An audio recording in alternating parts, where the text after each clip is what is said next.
All right, the decibels have lowered enough for me to be heard. It is time for us to get started this evening. It is good to have everyone here, especially so many visitors that are with us. We're glad that you can join us for this discussion. If you would, go ahead and be turning to Genesis chapter 7. We're going to be referring to this as we move through here. If you remember, as Wednesday nights, we're talking about the subject of apologetics and going through various aspects of this topic. We've talked for the last couple weeks specifically about the ideas of design. Talked about DNA and we talked about the cell, both of those showing such incredible design to the degree that there has to be an intelligent designer behind them. It just puts everything else in quite a embarrassing light, quite frankly, when it comes to a comparison of what we can accomplish versus what God has already designed in our bodies. We're moving tonight into the last area of scientific apologetics we're going to study, but it's also a shift from the idea of design. We're going to be looking at the idea, as you can see on the screen, of rocks and fossils in light of the flood, which is why we're going to be looking here at Genesis chapter 7 as we move through here. We're most likely familiar with the basic account of the flood that's given to us in Genesis 6 through 8. We have this idea of God basically saying, okay, people are terrible. They need to go. We need to wipe this slate clean and start fresh.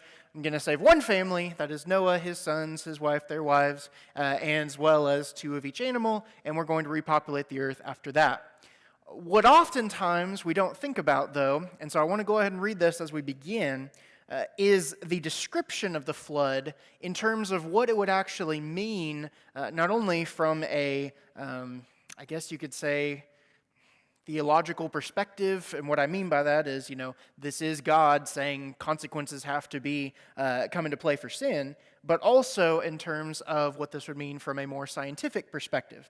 Notice when you go down to verse 11 of Genesis chapter 7. In the 600th year of Noah's life, in the second month, on the 17th day of the month, on that day all the fountains of the great deep burst forth, and the windows of the heavens were opened. The rain fell upon the earth 40 days and 40 nights. On the very same day, Noah and his sons, Shem, Ham, and Japheth, and Noah's wife and the three wives of his sons, with them entered the ark, and they and every beast according to its kind, all the livestock according to their kinds, every creeping thing that creeps on the earth according to its kind, and every bird according to its kind, every winged creature. And we skip down to verse 17. The flood continued 40 days on the earth. The waters increased and bore up the ark, and it rose above the earth. The waters prevailed and increased greatly on the earth, and the ark flowed on the face of the waters. And the waters prevailed so mightily on the earth that all the high mountains under the whole heaven were covered. The waters prevailed above the mountains, covering them 15 cubits deep. And all flesh died that moved on the earth, birds, livestock, beasts, all swarming creatures that swarm on the earth, and all mankind. Everything on the dry land in whose nostrils was the breath of life died. He blotted out every living thing that was on the face of the ground, man and animals, creeping things, birds of the heavens. They were blotted out from the earth. Only Noah was left, and those with him on the ark, and the waters prevailed on the earth 150 days. Now we're going to come back again, as I said, and reference this, but a couple of things I want to note as we get started. Number one, there have been attempts, when we go through the flood account in Genesis, there have been attempts to try and redefine this as a local flood. I hope we can see, just as we read through the text, there are a whole lot of times where he uses words like all of mankind, all creatures, all the earth. Even many who deny the reality of the flood admit that that's what the author is describing, is a worldwide flood. So one of the first things we have to understand is this is meant very clearly in the text to describe this idea of a worldwide flood. Now, the other thing that we need to understand as we move through here, and we'll come back to it, this is not just a flood. And what we mean is, when I think of a flood, for example, I think of water, and that's basically it. Maybe mud, some debris, right? But there's a couple of key words in here that are interesting. If you notice, going back to verse 11, the fountains of the great deep burst forth. Now, there's something interesting about that, in particular, when we compare the planet, Earth, to other planets in our solar system. Our crust not a pizza crust, the crust of our earth, is cracked. There are sections within our Earth's crust, and they move around to some extent, which is where you get earthquakes and stuff like that. But this is not something that at least any other planets in our solar system, and not many other planets in general, at least that I'm aware of that we've discovered yet, in discovered space, share this feature of having a cracked crust and plate tectonics and all these things. Well, if you have the fountains of the great deep breaking open, that sounds to me like you have major geological disturbances, which means we're not only talking about water, we're talking about magma displacement. We're talking about volcanic activity. In other words, we talk all the time about like apocalypses happening. You know, you think of like these post-apocalyptic movies and stuff like that where you have these crazy disasters. For example, I think of a couple like Deep Impact where you have this giant meteor that comes down and causes all this crazy stuff. Or if you ever watched the movie 2012, by the way, we're all dead because that was 14 years ago. The world ended in 2012 if you didn't know. But if you watch that movie, everything like gets blown up, destroyed, all this kind of stuff, right? Well, this is that. This is not just some rain falls, some water's there, oh, everything's flooded. This is cataclysmic event on multiple levels of the atmosphere, of geology, of all these kind of things. And we're going to see that as we move through. So first of all, let's ask a question. If you look at a little stream like this, just a tiny little stream like this, what is going to happen if you have this water keep on flowing, what's going to happen eventually? Is this going to look the same after a few years? What's going to happen? At the very least, if the water stays the same amount, this is going to get deeper and wider because, as you said, erosion. What's ultimately going to happen is we're going to have things carved away. We can see this in many situations. Over time, we see things being carved out. We see rivers, we see even rocks being carved away. One of my favorite things, you can ask Liz, I just turn into a different person when I'm in like a stream or a river. Like when we go hiking or something like that, I'll just sit there and just stare at the water. I'm just like, my mind for once is not racing with all the things I need to get done right now. It's nice. But one of the things you'll notice when you sit there and you look at rivers that have been flowing for a long time like this, the rocks are so smooth. And we think about that, especially when we look at most rocks. Most rocks aren't naturally smooth. This is smoothed out by years, sometimes decades, or even centuries, depending on where we're at, of water running over these rocks. Now, we can understand then why some of the theories have developed in terms of certain geological formations that we see in the world, how they came about. Well, a lot of it probably had to do with erosion. There's an interesting question, though, that we need to ask. Whenever you have erosion, well, you have something that's taken away, right? Going back to that first picture with a little stream, if it's dug out wider and deeper, there's going to be sediment. There's going to be dirt and rocks and grass and all sorts of stuff. Well, what happens to all that sediment? If you have erosion, where does all the sediment go? Does it just disappear? It goes downstream, right? And keeps going downstream and keeps going downstream until eventually it pools somewhere. That sediment builds up somewhere. And if you give it enough time and you put it under enough pressure, that will eventually build up and turn into stone. Again, we see examples of this over longer periods of time that happen even today. We can see this happen over sometimes the course of years, again, or decades, or even centuries. We can see layers of rock building up. We don't have time to talk about this tonight in detail, but something that's actually interesting in a similar line, this process actually can happen fairly quickly. For example, one of my favorite things that it's just funny to me, they built a building, it was either in the late 1800s or the early 1900s, and I can't remember if it was just the terrain or if there was kind of leak in the building or what it was, but they went down the basement after a while. It was one of those buildings that somebody built and never really paid much attention to after that. They went down the building, and there were literally stalactites because water had been leaking through, and these these stalactites and stalagmites had formed in the basement of this building within a few decades. Now, common knowledge is that generally speaking, that would take way longer than that, and typically it does. This was a unique circumstance, but nonetheless, it can happen in a very short time. Now, because this process is usually slow, the claim is anywhere you look in the natural world, we have geological formations. Well, the common knowledge is these formed over millions of years. And before we're too quick to say, oh, that's just ridiculous, let's give people a little bit of credit here, right? If what we see as, things forming sediment, going along, erosion, all these things, if what we see is happening at a slow pace, and we multiply that out, this is how much water, is eroding sediment away. Therefore, this is how big this thing is. This is how long, it's simple math, right? To figure out how long it would take that to happen with this thing that's already here. We can understand why people would assume that.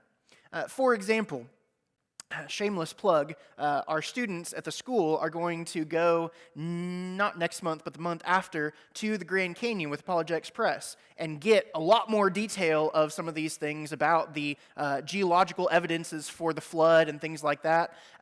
But as we are going there to this, we're going to see the other side of the picture from what is commonly taught. If you go on the website for the Grand Canyon, the claim is that the rock layers that form the Grand Canyon, that you can see all these layers in the Grand Canyon, these rock layers were formed, according to them, over about 30 million years. And then the Colorado River starts off as, one of these small little streams and takes about 5 million years to eventually carve this entire canyon out of the rock. Again, if we have that amount of time and things are going at the exact rate that we see it now, I can understand the math, right? But that's where we have to ask a question. What do claims like these assume without ever actually making it explicit? You see, there's an underlying assumption here that's never actually stated whenever people claim this took 5 million years, this took 30 million years. What is the underlying claim? Okay, one of the claims is that the world is that old. Good. What's another claim? Yes. The rate of change has always been the same. Now, certainly, when we're observing it today, most of the time the rate of change is the same. But even today, does nature always stay pretty consistent? For example, did anyone expect to have exactly one freeze this winter and then be in 90 degrees the rest of the winter? That wasn't very consistent with how our winters typically go. Now, it wasn't super inconsistent. It's still pretty hot in the winter here. But nonetheless, we see frequently exceptions to the rule, don't we? In fact, especially now with the internet and the news media, we constantly get news of, there's been this massive flood, there's been this massive tornado, there's been this massive hurricane, tsunami, all these kind of things in different parts of the world. So even then, we have nature acting in ways that aren't always consistent. And let's say, for example, that you have something that's going consistently for 10, 50, 100, 200 years, and then all of a sudden you have some kind of natural disaster, you have some kind of catastrophe. Well, do you think that's going to accelerate the process a little bit? You think that's going to change some of the dynamics that we're just assuming were stagnant? Let's look at an example.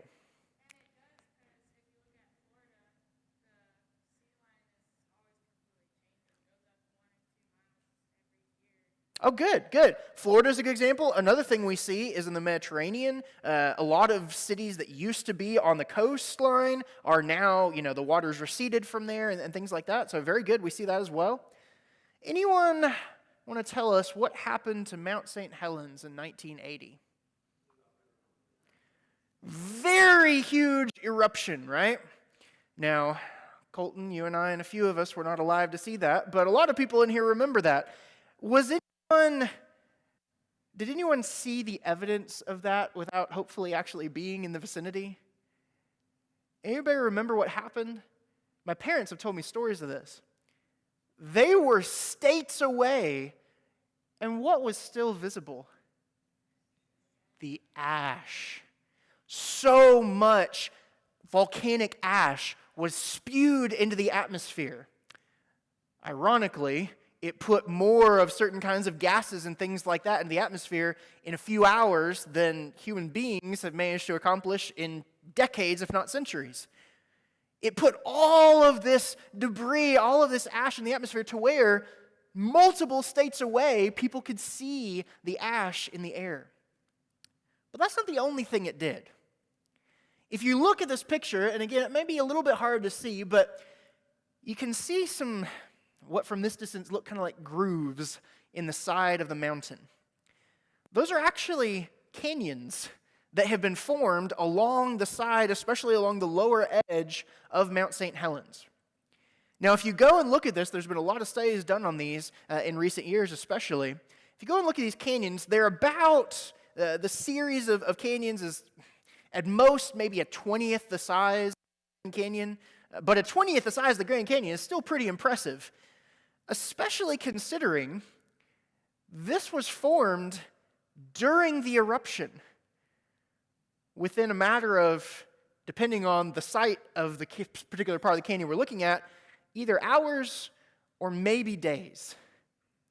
When you go and look at the canyon walls, you see layering. When you look at the canyon walls, you see not mud that's like hardened and it's just like dirt. You see layers of rock. How is that possible? Well, ultimately, these rocks, these canyons formed in a matter of hours because you have a combination of two very important elements: heat and pressure. Now, I want us again to just glance back at Genesis 7 just real quick. Notice, the fountains of the great deep burst forth. We mentioned, if that's happening on the scale that we understand this to be happening in the flood, then we're talking about a lot of heat being released in some of this process.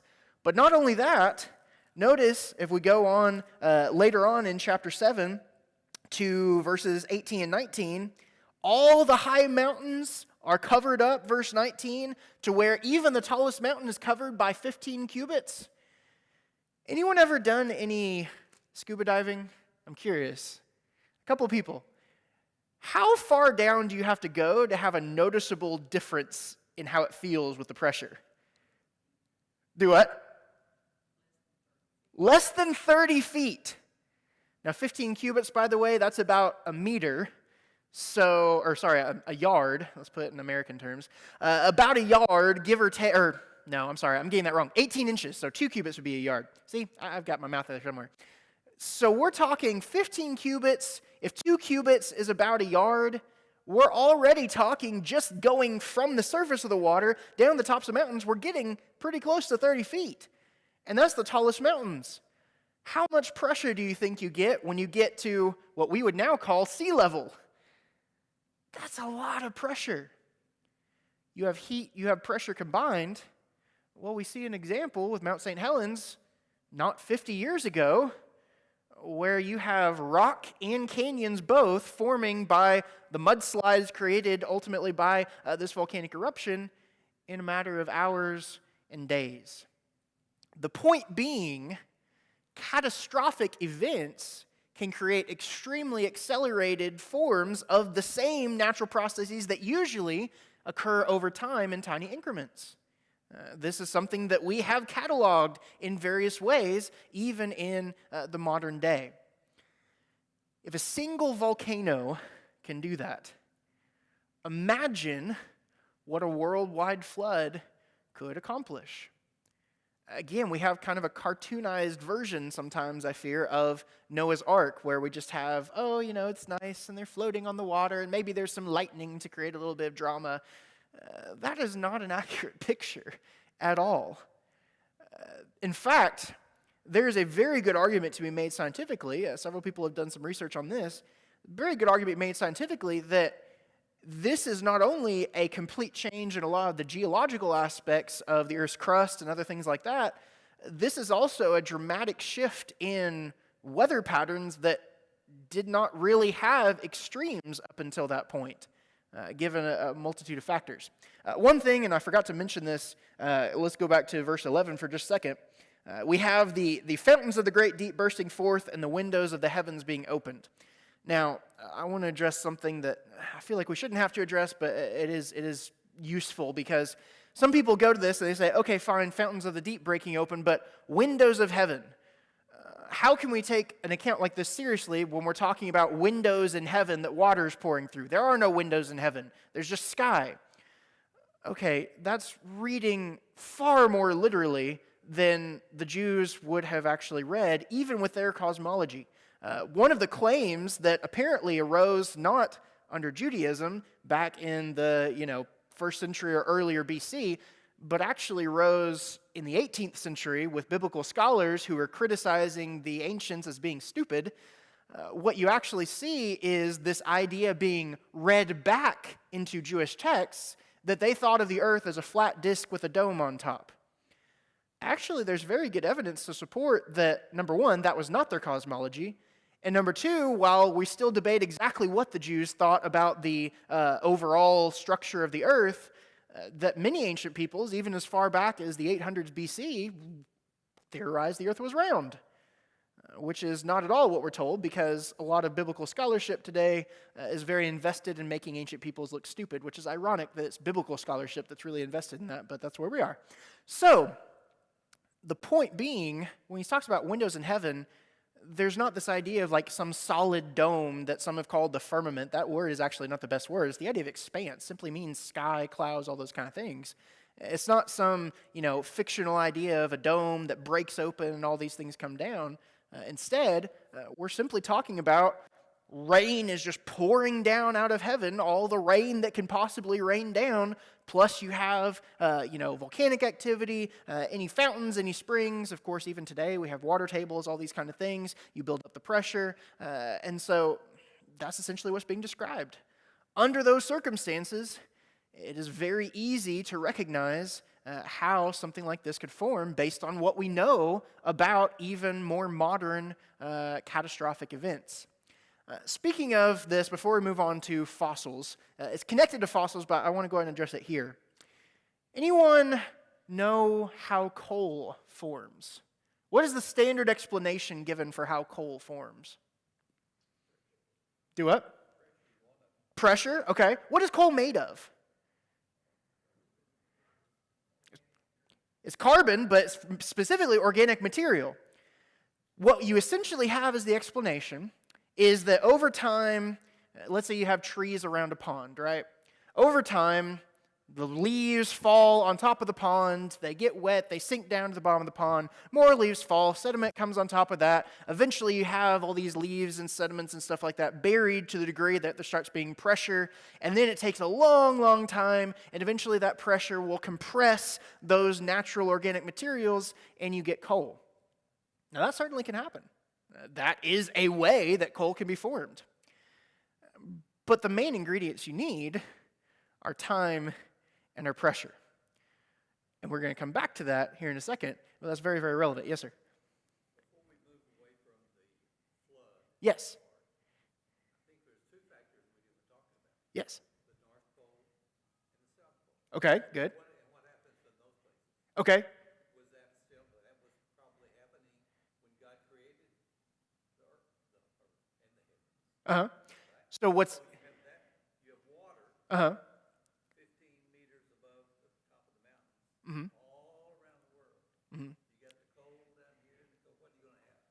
Well, what's interesting actually is based on what research we have seen, it seems like the freezing actually happened after the flood because of how much the weather patterns were changed to where essentially you have the water in the North and South Poles freezing because of the extremes that are introduced in the temperature, and then after that you have kind of this change where, let's put it this way, and again, we don't have time to go through all this, but they've actually found fossilized creatures with tropical vegetation frozen in their stomachs that hasn't had time to digest in places like the North Pole, which is really, really interesting. Gary? Yes?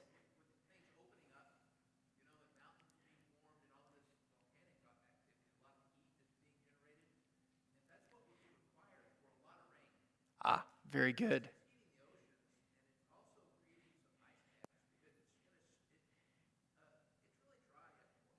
Yeah.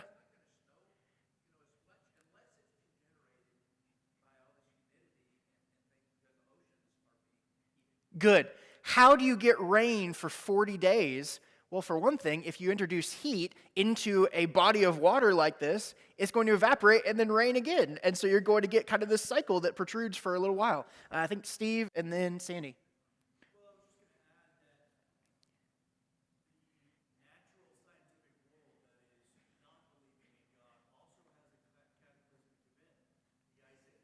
Good.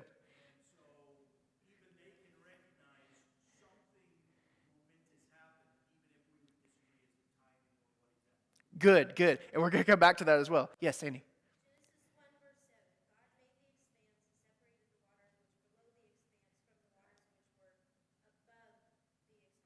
Yes.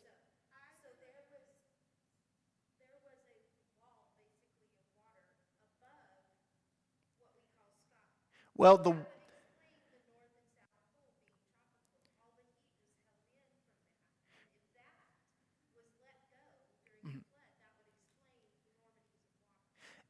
that is a possibility that's been proposed. However, the more research we've done into the wording, the word actually is been mistranslated over time. Firmament comes from a Latin word that means a solid dome, but that's not actually the word that's used in the original. The word that's used in the original is the reference to an expanse in terms of something like clouds or something like that, because even the Hebrews recognized that clouds were where rain came from. So essentially, this is the idea of we have clouds, water in the sky, and we have water below. So there have been different theories on that. That is one possibility, but the evidence seems to be pointing more away from that and more towards something like clouds or something like that.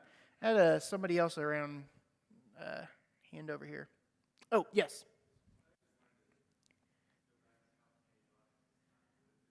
Mm.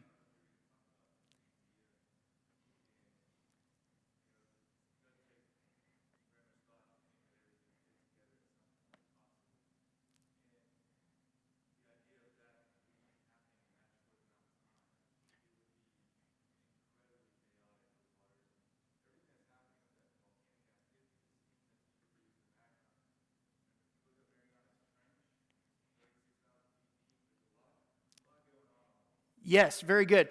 You might have seen one of the possibilities that's been proposed is the idea of Pangea. That is, all the continents, all the areas of land were once all connected. For example, South America and Africa, you have what seems to be a very nice, easily fitting area in here, and ultimately, that seems like it might have fit together. Well, if you have a situation where the crust is cracking, as it seems to be described in the flood, it's very easy to see how that might have been a possibility. We're not sure as much on that point, but we don't know. Do I see a hand over here somewhere as well? Okay. Oh, yes. Mm-hmm. Mm.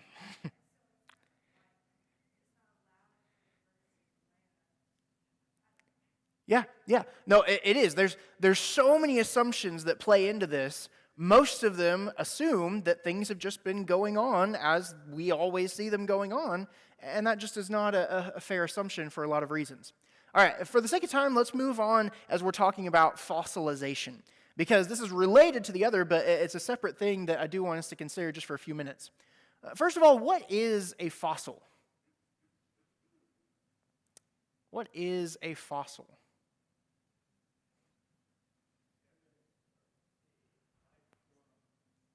Okay, it's evidence of a life form. Good. It's not the life form itself, yes?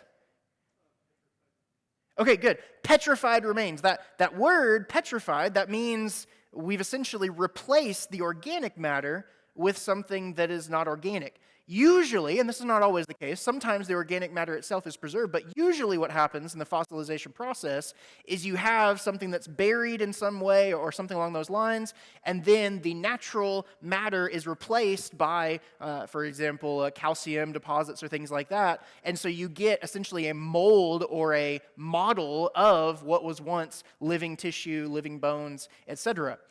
Basically, you have, and this happens with plants, this happens with animals, even humans at times. You have essentially this idea where living matter is replaced over time with minerals, turns it into stone. For example, if you go to Petrified Forest, I believe that's in Arizona or Nevada, one of the two, and you see like this whole area of trees that really it's no longer tree material. It is, in fact, rocks that have replaced the trees, and we have this idea of petrification. Now, how does this happen? Well, first of all, we have to ask, anybody ever see roadkill and all of a sudden you drive by and, okay, now it's like turned into a fossil? It rots away way before that, right? Why do we have any fossils at all? Why wouldn't they just all rot away? Well, the short answer to that is that you have to have something to bury it very quickly because the vast majority of things don't ever fossilize. Vast majority of living creatures or living matter of any kind, it gets eaten away before it ever has a chance to fossilize, before it ever has a chance to condense into rock and solid material like that. You have to have quick burial in order for this to happen. Now, probably already you're thinking, well, wait a minute, but quick burial, that's not usually something you have unless you have a catastrophe. Well, you're thinking the right direction. All scientists agree this process usually occurs underwater. That's very interesting. No matter what their opinions are on God, on the Bible, on the flood, all scientists agree that this process usually occurs underwater. The currents will bury the remains in the sediment. For example, if you've ever stood just off the beach in the water a little bit and you have the waves coming in and out, what do you feel as the waves come in and out and you're standing in the water like that? You typically feel not only the sand going back and forth, but you feel the sand starting to bury your feet a little, or at least that's been my experience typically. You actually start kind of digging down a little bit, because what happens is a lot of those currents, they not only pull the sand off of the top of your feet, but they also suck some of the sand that's under your feet out, and then when it goes back, there's a little more sand on top and so forth and so on. So we do see this happening. This is certainly a very plausible way that fossils can form if you have it happen quickly enough. But again, you still need a degree of speed. 95% of our fossils are of marine life, which would make sense since this usually needs to be underwater. You have seashells and shark teeth being some of the predominant fossil forms that we have. And so basically, if it needs to be underwater, it makes sense. That's most of what we have. Yes? We're getting there. Very good. Very good. 95% of them are marine life, but they're found in some very interesting places. We'll come back to that in just a second. Let's think about land animals, though. How are land animals fossilized if this process has to happen underwater? Any guesses? Okay. Good. Good. So you can have natural disasters. Again, interesting that we have a volcano eruption again. But Pompeii, you have this quick burial, in that case, in magma and so forth. That preserves a lot of, at least, forms very quickly. If you've ever seen the pictures of like the, people that were buried very quickly, you still see kind of the outlines of them and stuff like that. How else might this happen to land animals? Yes, Gary. Yeah. Yeah.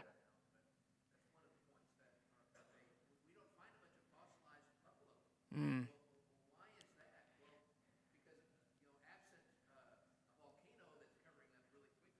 Yeah.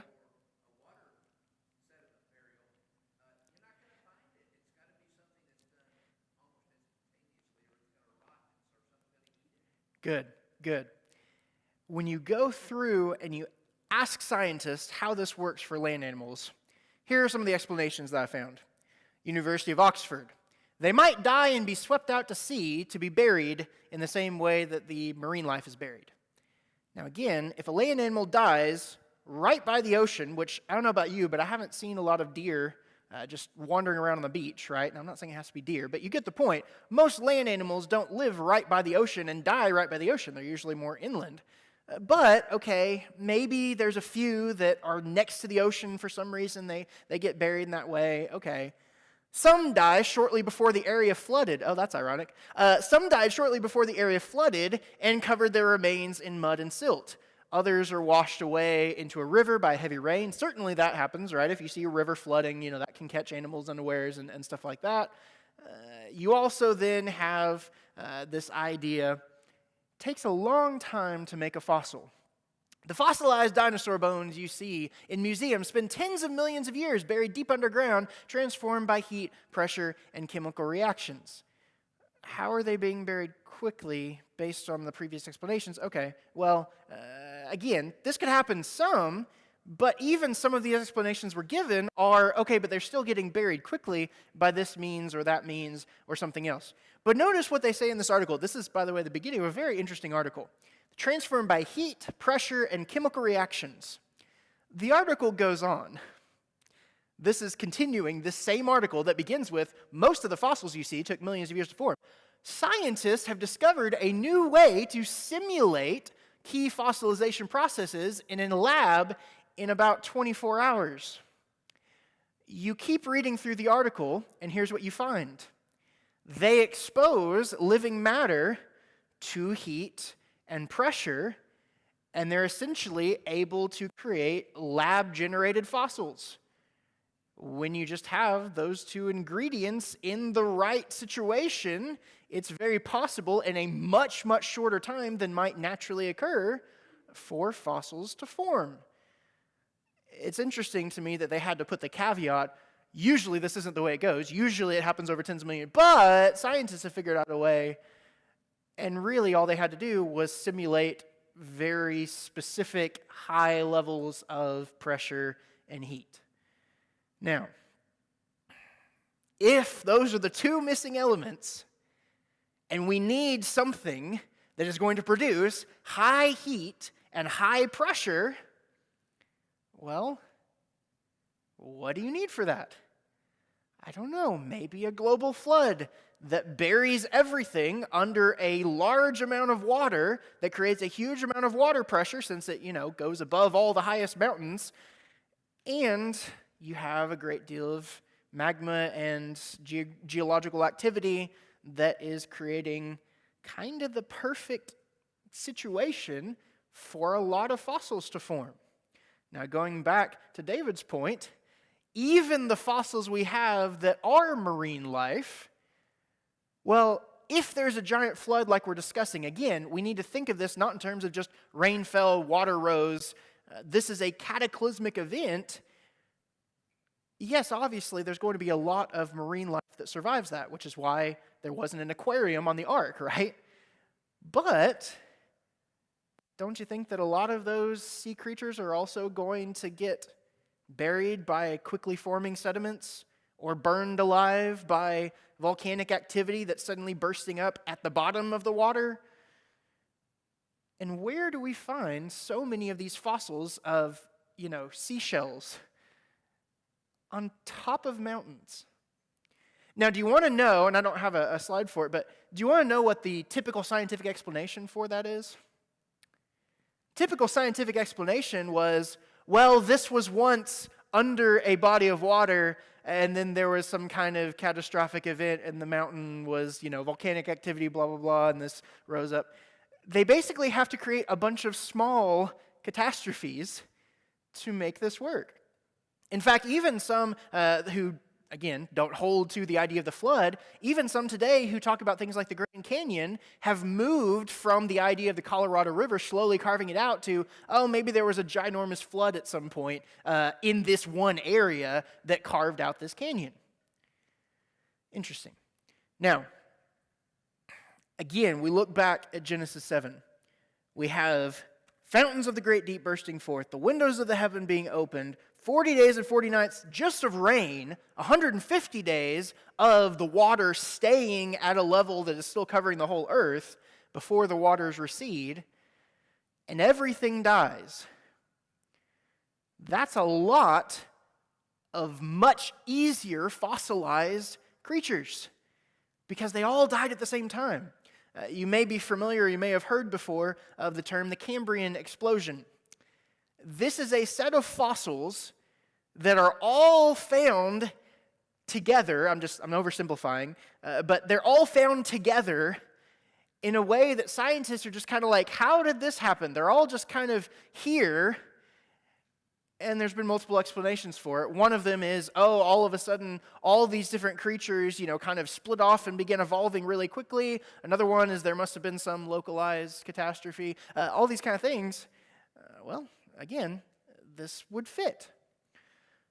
The point of all this, and this is important if you are talking to someone who is, not a believer in God, not a believer in Scripture, the point of all this is not that there is absolutely no science that we could understand why someone would come to the conclusions they do. Meaning, we see rocks that do form over longer periods of time. Now, not millions of years, I would argue, but we do see, rocks forming over longer periods of time. We do see erosion happening over a long period of time. We do see ways that potentially fossilization could happen over a longer period of time.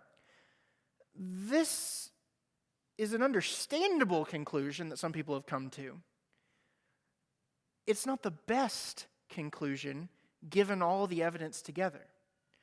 What the scientific community as a whole likes to do is portray the flood, for example, or creation, as we talked about with design the last couple weeks. They like to portray this as if this is just foolishness, this is just conjecture, this is just, faith grasping for a rational explanation for something that is purely unscientific. This is, from a purely scientific perspective, absolutely as plausible of an explanation as what the evolutionists propose. In fact, I would argue more so.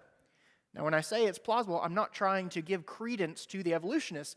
My point is, if someone says, well, you just believe, in things that are anti-science, I would argue I have just as much, in fact, I would argue more scientific evidence for my point of view that just happens to align with Scripture than those who make claims that are opposed to Scripture do.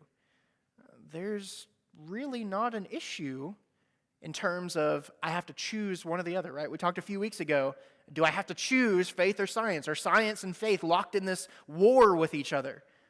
Well, no, because when you really look at the scientific evidence, there are perfectly plausible scientific explanations that very easily would go along with an understanding of Scripture. Yes, Steve? It really comes down to the lens which we approach these questions with. Do we have a lens of faith in a God that has told us this is what I'm doing and have done? Or do we have the lens that I have to prove to myself some kind of God or some kind of a way of starting it? And both sides require faith. Yes, very good. The faith that we have in Jesus Christ and in God is based upon written evidence and centuries of inspection, whereas much of the scientific community changes every single generation. Good. Two things I want to bring out there. Number one, when you talk about both require faith, that's a perfect segue into next week, what we're going to talk about. We're going to be shifting over from the idea of scientific apologetics. Next week, we're going to get into philosophical apologetics, which is going to be very interesting. But number two, when you talk about the recency of this, I think it's a very important point to make. A lot of scholarship today, this is something they don't want to admit, but a lot of scholarship today, whether it's scientific scholarship, biblical scholarship, operates on one fundamental assumption, among many others, and that is that no one else has figured out the things we figured out. That in the modern day, we are far smarter than people used to be. Now, do we have technological advances far beyond other people? Yes. By the way, do you know why? Because we've been able to build on the knowledge of previous generations. But nonetheless, do we have technological advancements far beyond? Yes. But in terms of our just basic intelligence as human beings, I mean, that's so arrogant. People in every time period have had a great deal of intelligence. In fact, as we talked about 2 weeks ago with DNA, what you actually see as mankind continues over the centuries is that the human genome actually degrades with each progressive generation. So it's actually pretty likely from a purely biological standpoint of intelligence, it's actually pretty likely we're significantly dumber than previous generations if you go back far enough. I mean, if we understand Scripture right, in terms of Adam and Eve being created, they would have had perfect genomes. They would have perfect DNA. They would, just on a biological level, have been far more intelligent. The only reason we can even claim or deceive ourselves into claiming that we're more intelligent than people in the past is because we have their work that we can build on. We don't have to start from scratch. We have the records of the findings of Newton and the findings of Einstein and the findings of Aristotle and all these other people, and we've been able to build on that over the years. That's why we have access to all the things we have access to. And somehow, most of this is predicated on the idea that, oh yeah, we're so much more enlightened in reality and life than people used to be in the past. That's just not a fair assumption. Yeah, Shane. Yeah. We don't know what the pH level of the water was that came out of the earth, or what minerals or gases would have been present, or if the air outside of the ark would have even been breathable, or what the pressure difference was from the inside to the outside of the ark. Yeah. There's a lot of factors that we just don't know. Oh, yes. There's so many factors to this that, we still have scientists consistently researching all these things. There's been several in particular who have tried to figure out, okay, is there a way that we could understand what's happening, during the flood? How would that look from purely scientific perspective? And there's been a lot of progress made in some of those areas. But overall, again, what I want to leave us with as we run out of time tonight, the explanation that there literally was a worldwide flood that covered the entire globe that lasted for 40 days of rain, 150 days total, is just as plausible, I would argue more so, than anything that those who are skeptical of the biblical record would argue. There are many, even Christians, who would go to the point of saying, well, we have to understand that this is simply meant to be a myth to convey the point that sin was so bad, it's as if God wanted to destroy all of mankind. The idea of making it a myth is not necessary. Not to mention, I would argue, undermines the very concept of biblical inspiration at its core. This is a very plausible thing from a purely scientific perspective. And that's something that's worthwhile, especially when you're talking with someone who approaches it from a purely naturalistic perspective. All right, again, we'll look next time at the idea of philosophical apologetics, especially the ideas of faith and of existence. And that'll be really fun. Looking forward to it. Thank you all so much.